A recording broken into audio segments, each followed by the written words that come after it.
Episode की शुरुआत होती है हमारे हरामी मानुस से, जिसका फ्यूनरल है। और उसका फ्यूनरल हगी मैनी पोको पैंट्स पढ़ रहा होता है, जिसमें लिखा होता है कि कैसे उसने एमएम और रहमान डकैत का बम्पर देख लिया था टॉयलेट में लगे हुए कैमरा से, जो कि उसने खुद लगाया था। और ये यही नहीं रुका, इसने हगीज को चांदनी के साथ चांदनी रात मनाते हुए भी देखा। ये पहला बंदा है जो मरने के बाद भी ऐसे हंसा रहा था, इंटरटेनमेंट कर रहा था हमें। काफ़ी ओजी कैरेक्टर था भाई, ये काफ़ी ओजी कैरेक्टर। एक लाइक तो बनता है इसके लिए गाइस। इसके बाद आइंस्टाइन की अम्मा हमारी कीमिको को भटकाती है कि वो तुम्हारे साथ बायो नहीं केमिस्ट्री पढ़ना चाहता था, क्योंकि तुम केमिस्ट्री में काफ़ी कमज़ोर थी। इससे कीमिको काफ़ी गुस्सा होती है और अपनी केमिस्ट्री क्लास की सारी बुकें आइंस्टाइन की अम्मी की छाती में दे मारती है, जिससे वो सर के बल गिरती है और उसकी सारी याददाश्त चली जाती है। बाद में हमें पता ये चलता है कि रहमान का प्लान था ये सारा का सारा। वो ये देखना चाहता था कि कीमिको अभी बायो और केमिस्ट्री में स्ट्रॉन्ग है या नहीं। क्या वो होमलैंडर को हरा पाएगी? क्या वो एमबीबीएस कर पाएगी?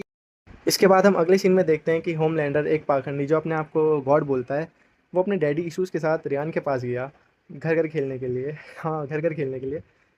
पर रियान ने बिल्कुल साफ मना कर दिया घर घर खेलने से, क्योंकि पहले एपिसोड में हम देख चुके हैं कि कैसे होमलैंडर ने रियान के टॉयस तोड़ दिए थे, लड़ाई करी, गाली गलौज करी और इतना मारा कि रियान बेहोश हो गया था, लगभग मरने वाला था। और इसी के साथ होमलैंडर रोते हुए अपने घर वापस चला गया। अब अपना दीपू होमलैंडर के पास आता है उसे दीप थोड़ देने के लिए, ताकि वो होमलैंडर से उसके टॉयज़ ले सके उससे। पर होमलैंडर जो कि अभी बिल्कुल गुस्से में है, वो बिल्कुल मना करता है कि नहीं, मुझे अपने टॉयज़ तुम्हें नहीं देने हैं और तुम्हारा चेहरा तक मुझे देखना पसंद नहीं है बिल्कुल भी। इससे दीपू काफ़ी सहम गया, इसलिए वो एक ही जगह अड़ा रह गया, बैठ गया। वो कुछ बोल नहीं पाया, कुछ कर नहीं पाया, बस सदमे में चला गया, मानो उसने काफ़ी कुछ खो दिया हो अब शायद वो कुछ करना ही नहीं चाहता था। तो होमलैंडर से भिड़ने के लिए अपनी टोली पहुंच चुकी थी उसके घर। चांदनी, हगी, रहमान, एमएम और किमी को। और वो दो गुटों में बट गए। पहला गुट था हगी और एमएम का, जिन्होंने सामना किया ओ भोसड़ी वाले चचा से, जिसे उन्होंने क्रिकेट मैच में पहली ही बॉल पर आउट कर दिया था। तो अब बारी थी दूसरे गुट की, जिसमें रहमान और किमी को थे। पर उनका सामना होने वाला था होमलैंडर से, जो कि एक बच्चा चोर और खुद को गॉड बोलने वाला इंसान था। और वो अपने आप को गॉड क्यों बोलता था? इसका रीज़न था कि एक बाबा, जिन्होंने अपनी लुंगी में से एक रसायन दिया था, जिसे होमलैंडर पीकर अमर हो गया था। यह तो खैर बाबा का मानना था कि वो अमर हो गया है।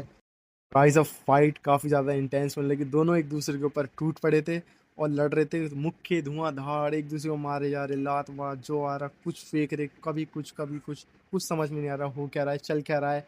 और दूसरी तरफ किमी को अपनी केमिस्ट्री क्लास के सारे नोट्स घर पे भूल के आ गई थी, और जो उसने याद किया था वो सारा कुछ भूल चुकी थी वो। अब वो रोने लगी, सोचने लगी क्या करूँ, कैसे कैसे बचाऊँ इसे, कैसे मारूँ होमलैंडर को। और दूसरी तरफ अब रहमान भी काफ़ी कमज़ोर पड़ने लग गया था, क्योंकि उसे मर्दों वाली बीमारी जो थी, अब बेचारा करे तो करे क्या। और इसी बीच एक वाइल्ड कार्ड एंट्री हुई गाइस। ये वाइल्ड कार्ड एंट्री थी रियान की गाइस, जो कि अपने टॉयज वापस लेने आया था होमलैंडर से, जो कि होमलैंडर ने उसे मार के छीन लिए थे उससे। अब दोनों के दोनों गाली दे रहे एक दूसरे, बहन के लोड़े मेरे टॉयज दे वापस। होमलैंडर कह नहीं चूतिया, मैं तुझे नहीं दूंगा, गाड़ मरा। अब गाइस बहुत ही ज़्यादा ऐसे इंटेंस फाइट एक ऐसे पॉइंट पे आ चुकी थी कि कुछ पता नहीं था गाइस कब क्या हो जाए, कुछ भी नहीं, कोई कुछ नहीं बोल सकता था। किमिको को फ्रेंची की सारी बातें याद आई और उसे इमेजिनेशन होने लगा। वो हेल्यूसिनेट करने लगी फ्रेंची को याद करते हुए और रोने लगी। और फ्रेंची जो उसके पास आया और उससे कहा, जान डरो मत, जो मैंने सिखाया था बस तुम्हें वही करना है, और याद करो मैंने तुम्हें क्या सिखाया था, बायो केमिस्ट्री दोनों को मिला दो, मिक्स कर दो। और गाइस उसने मिक्स करने के बाद एक ऐसा फॉर्मूला बनाया। किमिको अनाउंस करती है कि गाइस केमिकल फाइनल रेडी हो चुका है। और ये सुनते ही रहमान और रायन ने होमलैंडर को दोनों हाथों से पकड़ लिया, और अब होमलैंडर का मुंह पूरा उतर चुका था। और ये देखते ही रहमान एक डायलॉग मारता है, अबे अभी तो तेरी मारी भी नहीं है, एक्सप्रेशन पहले ही क्यों दे रहा है। और जैसे ही होमलैंडर के ऊपर केमिकल पड़ता है, लिटरली उसकी सारी की सारी पावर्स चली जाती हैं और वो अब नॉर्मल ह्यूमन बन चुका था। इसे देखते ही रहमान से रहा नहीं गया, उसने घूसे पे घूसे मारने स्टार्ट कर दिए उसके मुंह पे। और होमलैंडर जो कि अपने आप को गॉड बोलता था, वो लिटरली गाइस कुछ नहीं था उसके सामने, मानो एक यूएफसी फाइटर उसे मार रहा हो, ऐसा सीन क्रिएट हो चुका था। और इसी के साथ बहुत ही गंदी तरीके से गाइस हमारा होमलैंडर पिटने लगा, और रहमान ने उसकी माँ बहन एक कर दी, नाक से खून, कान से खून।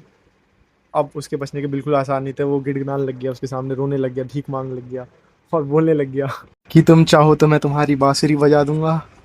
और तुम मेरा बम्पर भी फोड़ लेना। पर गाइस हमारा बूचर कहाँ मानने वाला था, उसने अपना निकाला क्रोबार और उसके सर पे दे मारा। और एक लास्ट डायलॉग, रहमान की दी हुई मौत बड़ी कसाई नुमा होती है।